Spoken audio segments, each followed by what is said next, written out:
Hi guys, I just want to show you a little trick that I do when I'm cutting netting. I've got 2 layers of tulle here. Actually, I think these are English netting, not tulle. You can see right there I've got 2 pins. I'm taking 8 inches off and I've got 2 layers of tulle.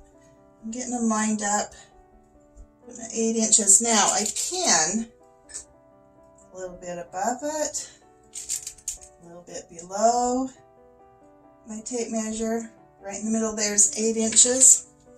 And since I've got this pinned over here, my layers are all smooth together, and I just cut that far. Then I can pull these pins out, move along to my next layer. See, I just lined these up. I use my darker cutting board underneath when I'm cutting white tulle, just so that I can see better. It's much easier to see on that. It's kind of a dark gray, I guess. And I'm lining up the bottom edges of both layers.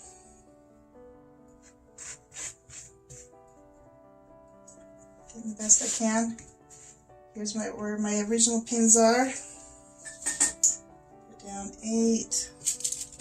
Once again, I'll do it one more time to show you. A little above, a little below,